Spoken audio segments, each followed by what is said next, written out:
Il y a quelques jours, Marcelo a mis un terme à sa carrière de footballeur. Une carrière sur laquelle il est revenu lors d'une interview. L'occasion également d'évoquer la suite pour le Brésilien et un retour au Real Madrid.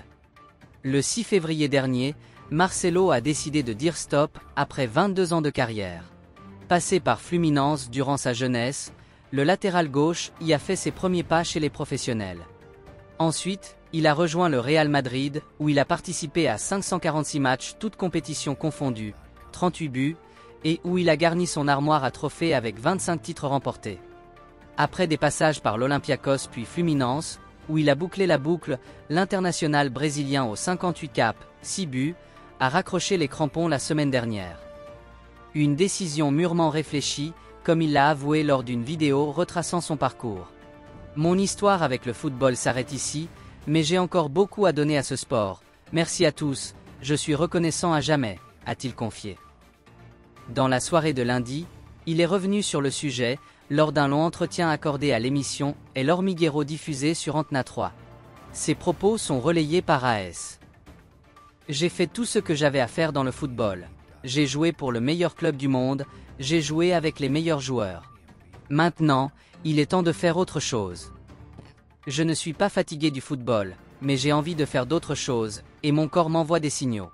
Dans ma vie, j'ai toujours joué avec beaucoup de joie, et j'ai toujours joué au football pour m'amuser. Je ne vais pas dire que jouer un ballon est la même chose que jouer au Bernabéu, mais faire une action l'est. J'ai besoin de vivre maintenant, de boire une bière. J'ai pris soin de moi toute ma vie, mais quand est venu le moment de décider que je n'allais plus jouer, c'était difficile. Il a ajouté. Clarisse, son épouse, note de la rédaction, a été la première personne à qui j'ai dit que je prenais ma retraite. J'avais dit plusieurs fois que j'allais prendre ma retraite, et elle m'a demandé si je ne voulais vraiment plus jouer. Je lui ai dit que j'avais besoin de passer plus de temps avec eux, d'avoir un week-end de libre. Je suis très heureux de cette vie de retraité à 36 ans. Je me retire du football, mais j'ai beaucoup de choses. J'ai un espace réservé à la bière, rire. Ce que je veux, c'est être plus proche de ma famille, de mes enfants, de ma femme. J'ai une société de représentation de joueurs. J'ai une équipe au Brésil. Je veux entrer dans le monde de l'art, de la musique, faire des films avec ma femme. Je veux aider les gens qui font de l'art, visiter des galeries, aller à Malazana, être proche des gens qui peignent un mur. Voir comment je peux aider ces artistes et voir comment cela fonctionne. Il poursuit. J'aime aussi la musique depuis que je suis petit. Je connais des chanteurs et j'aimerais produire une chanson, m'intégrer à ces artistes. Ce serait un rêve. C'est difficile, mais j'adorerais faire une scène ou un film avec ma femme. Je jouerais le méchant ou le gentil, peu importe.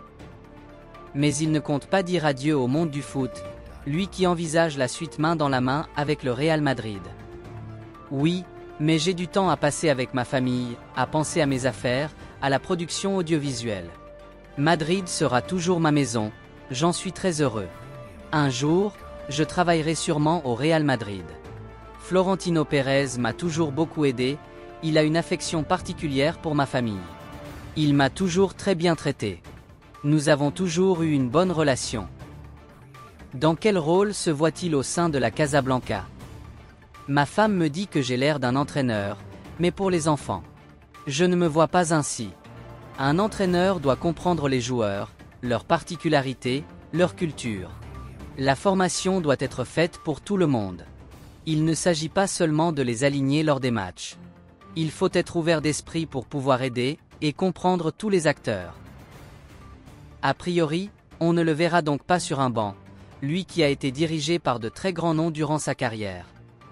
Mourinho m'a aidé à être plus agressif. J'ai toujours voulu avoir le ballon, et il m'a dit que je devais d'abord le voler. Cela m'a beaucoup aidé pour l'entraînement. Il m'a dit que je ne savais pas défendre, mais qu'il allait m'apprendre. Cela m'a mis en colère à quelques reprises, mais ensuite, tout s'est très bien passé. Il a eu aussi quelques mots pour Zinedine Zidane. Zidane connaît aussi très bien le vestiaire, il m'a donné beaucoup de joie. Je suis amoureux de lui, en tant que joueur et entraîneur. Il m'a donné beaucoup de liberté. Il m'a dit, avance, derrière toi tu es couvert par Casemiro.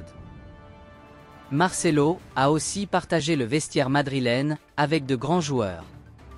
Lucas Vazquez est un farceur, avec James, avec Sergio Ramos. Cristiano Ronaldo, Luka Modric. J'ai joué avec beaucoup de très bons joueurs. Celui qui m'a le plus surpris est Isco. C'était celui sur lequel on se disait « c'est le joueur à qui tu ne voleras pas le ballon ». Concernant ses adversaires, le Brésilien craignait un certain Carles Puyol. Je me souviens que j'ai fait une action. J'ai dribblé devant l'un d'eux, je l'ai vu, et de loin il s'est jeté sur moi, et j'ai dit « sors le ballon ». Enfin, ces dernières paroles sont allées aux fans du Real Madrid. Je pense que c'est le début du début. Les supporters du Real Madrid sont formidables parce qu'ils te font apprendre et te poussent à exiger toujours plus de toi-même. Quand tu n'as pas de bons résultats, ils te sifflent parce qu'ils savent que tu peux faire mieux. J'ai été très heureux et je suis très reconnaissant envers les fans. C'est quelque chose qui restera toujours dans mon cœur et dans ma vie. Marcelo, dont le fils Enzo joue au Real Madrid, ne compte pas couper le cordon avec le club de sa vie.